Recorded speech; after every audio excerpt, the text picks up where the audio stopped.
reservations. Just your thoughts on that defeat. Listen, bitterly disappointed. I think everyone can see how much we poured into the game. We obviously get ourselves into a real good position at half time. You believe that there's always going to be some sort of fallout from Rangers' point of view. You know there's going to be a reaction. And I just said to the players there, I never want to be a glorious loser, so I don't want to sit here in front of anybody and start to make excuses or start to pat ourselves in the back because we get to this stage. It's been a good achievement to get here, but we just felt that in moments in the game we probably just lacked that wee bit of composure and a wee bit better decision making. I think the second goal's symptomatic of that.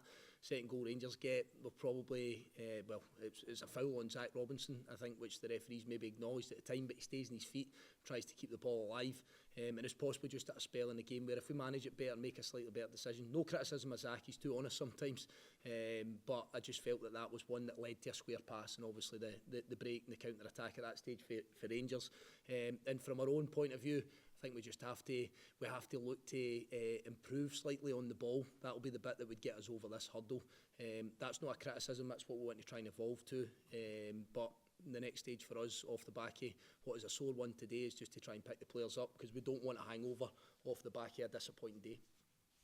Stuart, the chance right to start the second half of 1-0, do you think that could have been a turning point in 5 minutes? Possibly. I think you guys were all sitting here. I think the environment and the atmosphere at that time goes a little bit negative against Rangers because they find themselves behind, because generally nobody expects that to be the case, contrary to some of the chat before the game and what we've heard midweek. But yeah, and that's probably what I'm alluding to, just those areas. No criticism individually. I hate finger pointers. I hate people that just start to saddle that blame with one person, but just making a better decision. Sometimes for us, I felt we were too quick to try and create an attack, and we probably could have strung more passes together and ring fence attacks. So these are all bits we'll try and learn from. These are all bits that we'll try and improve on. Second time we've played Rangers here, and to be honest, we had a very, very similar feel. So we've had a good start to the season. So I'm not going to be sitting here criticising the players, because when you see them slump to their knees at the end, that wasn't disappointment, that was exhaustion. They've poured so much in. So I can't ask any more from them on that front. But for us to try and look to create more chances and retain the ball, I think we just probably have to work that wee bit more on that, and I'll try and drive that. A big moment for Lennon today as well, and one that he's earned. Yeah, I've said so many times, we've got so many good stories in the go. Marvin Colletta's had 3 senior starts in football, and they've been in the last 7 days. Celtic, Dundee United at Tannadice, and Rangers in the semi-final. You can't buy those experiences. You can't buy how that feels as a young player, which he is. Ewan Wilson, but obviously the massive story is that we've got the youngest captain in our club's history, and Lennon Miller at 18. He earned it, he's merited it, and again I thought he took that responsibility on his shoulders today. He'll critique himself and realise there's times where he can get better, but I've just been asked the question a minute or two ago, how does that set them up for the rest of their career? I'm jealous of them to get those experiences so young and so early in your career, the infancy of your career. I think it's just a brilliant thing, and that's what we want to continue trying to do as a football club, try and bring through our own.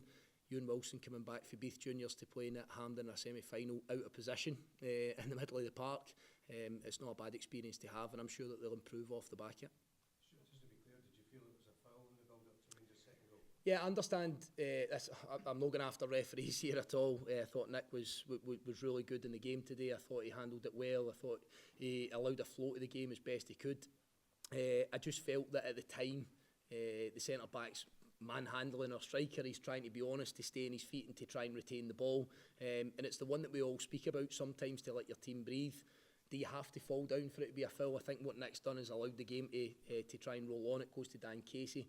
But that also leans back in the point that I'm saying. Not a finger point at Dan, but we play him out of position. He's now playing in a wide area for us, and he looks to play a square pass. Rangers turn it over. So as always, there's an honesty in what we do, and that honesty leads back to trying to make those improvements and make better decisions, so as it ends up an attack for Motherwell rather than a goal for Rangers. Spoke about lack of composure in some areas, Stuart. Does that come down to just lack of experience in these big games for some guys? I don't know that. We've shown it plenty over a spell. I spoke about, sitting here this time last year, and we were on a bad run, and we were playing some unbelievable football at times, and we were our ball possession was very good, our chances created was very good. For us as a football club, it's just trying to find a balance between what we do. Sometimes there's, Saturday game yesterday, which was a wee bit of a war of attrition. Sometimes you're going to have to take part in those games in this league. But I just think here in a big open space and the big pitch at Hampden, sometimes we need to try and utilise that a wee bit more and have a little bit more patience and composure to what we do. Absolutely not a criticism of our players. It's just that I always believe in trying to get better myself, but for them and the football club. Stuart, you were obviously chasing that equaliser, but Moses Abaye, who's got a lot of league goals for you, on the bench. Tony Watt didn't come on. Just wondering where you... I would have loved a sixth sub because I felt that myself. We had to make changes. Steve Seddon coming off, Marvin Coletta coming off. We had to make an adjustment in the middle of the park. We had to make a change at centre back. So if you can try and speak to somebody and see if you can get me 6 or 7 subs, that would be great. Absolutely, yeah, but the circumstances that come about, I would love to have got Moses on the pitch. I'd love to have got Tony, and by the time the end of the game comes and you've got Dan Casey up the park, because he's got an eye for a goal, to be fair to him, and he can be quite adventurous that way. Of course I do, but the circumstances have led us to the point where we couldn't get any more strikers on the pitch. But have a look at other games that we've played and we've chased. We've ended up with 4 and 5 strikers on the pitch, so it's not something that I'm not accustomed to doing. All right, thank you.